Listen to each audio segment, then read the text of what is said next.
Olá, a você que está acompanhando aqui o estudo bíblico, seja muito bem-vindo, seja bem-vinda.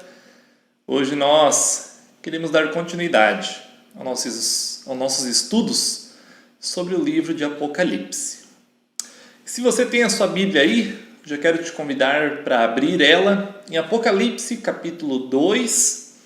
Nós queremos ler nesse dia os versículos 8 até 11. Apocalipse, capítulo 2, os versículos 8 até 11. Até agora nós já vimos nos nossos estudos um pouquinho sobre a introdução de Apocalipse. Afinal de contas, qual o objetivo de Apocalipse, quem escreveu e para quem escreveu? Na semana passada o Edson nos lembrou e nos apresentou um pouquinho sobre a carta escrita então à comunidade, à igreja em Éfeso. Se você não acompanhou os últimos estudos bíblicos, estão disponíveis aqui no canal da paróquia, você pode encontrar eles bem facilmente. E hoje nós queremos olhar então a carta escrita à igreja que se encontrava em Esmirna. Eu quero ler contigo, eu vou ler aqui na linguagem do Almeida. O texto também vai passar aqui na tela. E diz o seguinte: Ao anjo da igreja em Esmirna escreve: Estas coisas diz o primeiro e o último, que esteve morto e tornou a viver. Conheço a tua tribulação, a tua pobreza, mas tu és rico, e a blasfêmia dos que a si mesmos se declaram judeus e não são, sendo antes sinagoga de Satanás. Não temas as coisas que tens de sofrer. Eis que o diabo está para lançar em prisão alguns dentre vocês, para ser dispostos à prova, e tereis tribulação de 10 dias. Sê fiel até a morte, e dar-te-ei a coroa da vida. Quem tem ouvidos, ouça o que o Espírito diz às igrejas. O vencedor de nenhum modo sofrerá dano da segunda morte. Até aqui o texto. Estimados, como eu disse na semana passada, o Edson já trouxe um pouquinho daquilo que se fala então sobre as cartas, essas cartas às 7 igrejas da Ásia Menor. Na semana passada o Edson também trouxe a carta à igreja em Éfeso. Eu não vou por isso repetir tudo aqui, o que se refere às cartas de modo geral. Qualquer coisa, volta lá, assiste o novo estudo bíblico da semana passada. Hoje a gente quer olhar para essa segunda carta enviada às igrejas da Ásia, sendo esta enviada para a comunidade, para a igreja que estava lá em Esmirna. Talvez seja a menor das cartas que nós temos aqui às igrejas, são apenas 4 versículos, pouquinho texto, mas muita coisa para a gente olhar, muita coisa para a gente aprender. Assim como Éfeso, Esmirna, falando da cidade, era uma cidade portuária, era um grande centro comercial onde passavam muitas pessoas. Era uma concorrente direta de Éfeso. Vinham pessoas de vários lugares do mundo por causa do porto, por causa do comércio, e era uma das sedes de culto ao imperador, uma cidade importante na época. E a carta à igreja em Esmirna, ela começa como todas as outras cartas, com uma ordem do próprio Jesus para que se escreva o que vem adiante. A carta, assim como todas as outras 6 cartas, começa dizendo: ao anjo da igreja em tal lugar escreve. E aí então começa palavras de Jesus, digamos assim, direcionadas para aquela comunidade. Como também em todas as outras cartas, logo no início nós temos uma descrição do seu autor. E aqui Jesus, que é quem manda João escrever, ele se apresenta como o primeiro e o último, aquele que esteve morto e voltou à vida. Uma referência a Jesus que já foi usada por João nos versículos 17 e 18 de Apocalipse 1. Mas não é só uma simples referência. Essa descrição lembra os acontecimentos da Sexta-feira da Paixão e da Páscoa. Ou seja, a morte e a ressurreição de Jesus, aquele que morreu e voltou à vida. E justamente por isso, justamente por essa certeza, justamente por Jesus ter morrido e voltado à vida, justamente por ter vivido aqui entre nós, a frase seguinte tem sentido.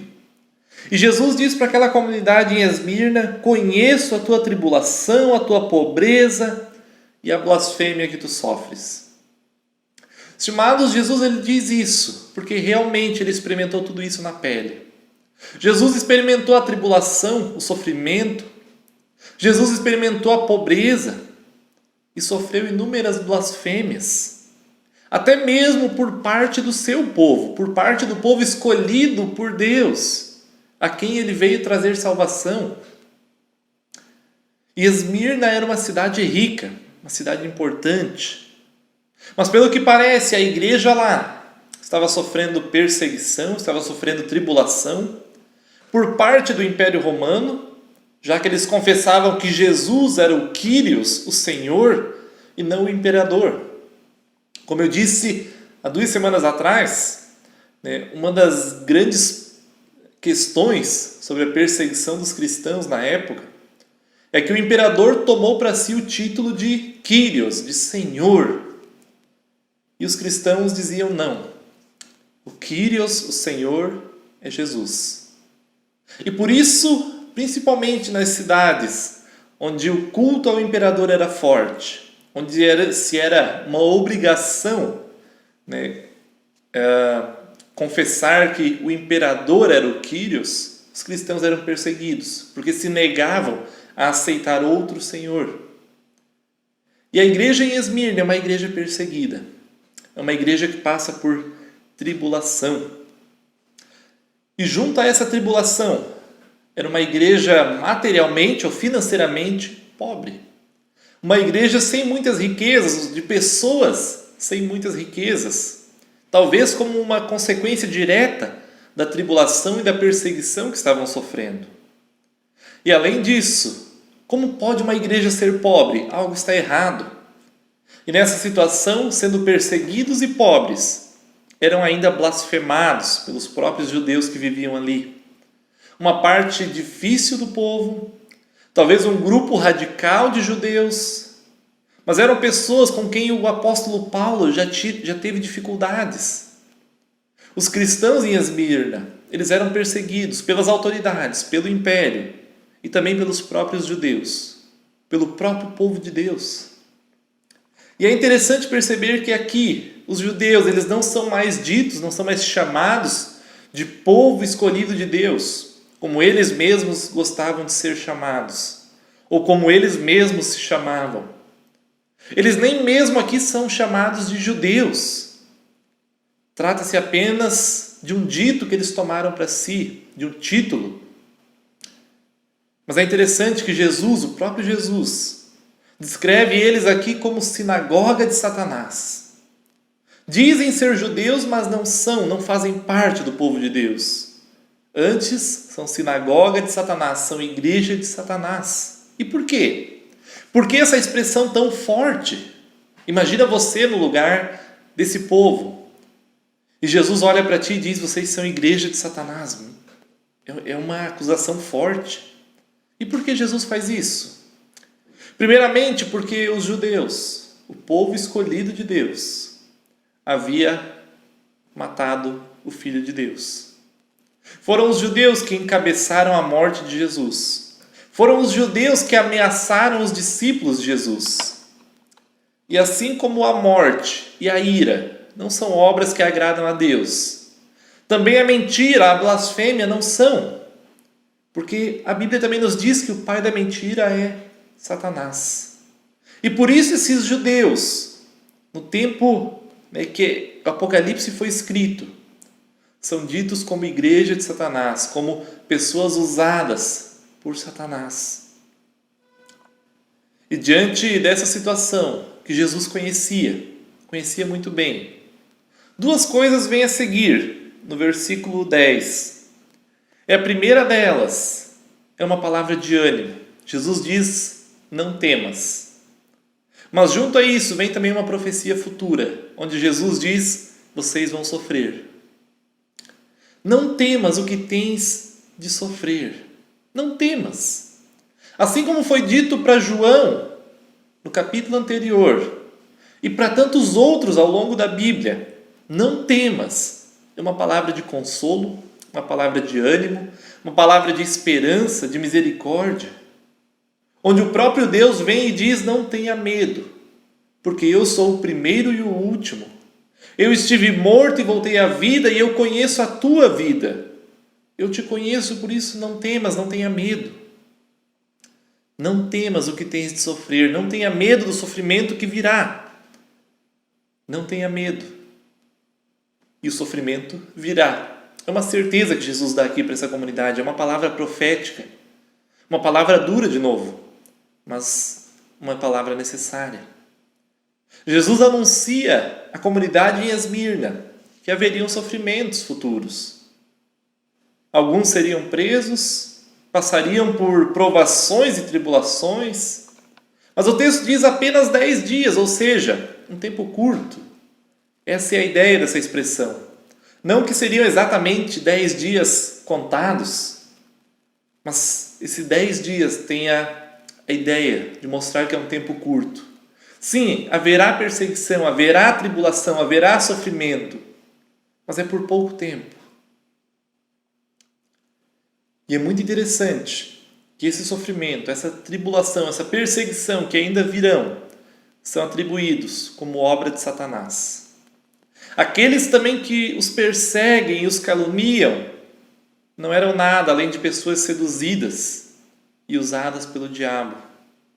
Eram pessoas que também precisavam de oração, que precisavam também ser encontradas pela misericórdia de Deus e libertadas de todo o mal. E olhando para esse quadro, vem uma exortação. Antes Jesus diz: não temas, não tenha medo. O sofrimento virá, mas não tenha medo. No lugar de ter medo, seja fiel até a morte. Essa é a exortação. Esse é o conselho. Esse é o recado de Jesus. Seja fiel até a morte.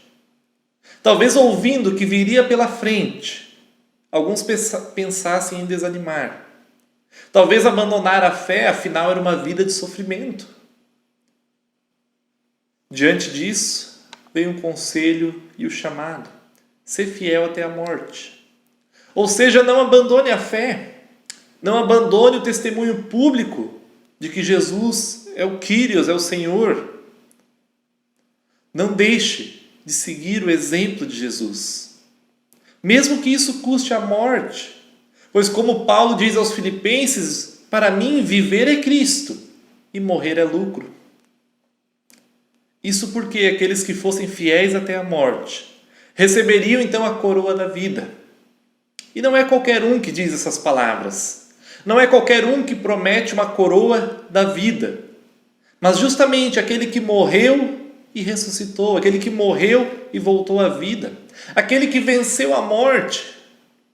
Meus queridos, para Jesus, a morte está morta. E por isso ele pode prometer vida mesmo diante da morte. Por isso ele diz: sejam fiéis até a morte, porque vocês receberão então vida. Mas essa exortação de ser fiel até a morte, ser fiel mesmo diante da possibilidade da morte, mesmo que isso custe a vida, é também um chamado ao testemunho público. Afinal, uma comunidade perseguida, uma comunidade odiada por muitos à sua volta, corria o risco de ser uma comunidade cheia de ódio. Uma comunidade pobre. Corria o risco de se tornar uma comunidade miserável. Uma comunidade gatuna. Uma comunidade que vivia sofrendo poderia se tornar uma comunidade causadora de sofrimento. E por isso fica essa exortação, esse conselho: seja fiel até a morte, na fé e no testemunho público do Evangelho. Fiel até a morte no relacionamento entre eu e Deus, mas também no cuidado com as pessoas à minha volta. Seja fiel até a morte, porque mesmo na morte vocês terão a vitória em Cristo. E sendo assim, morrer é lucro. E essa carta, ela termina dizendo: o vencedor, aquele que receber a coroa da vida, não sofrerá de jeito nenhum a segunda morte.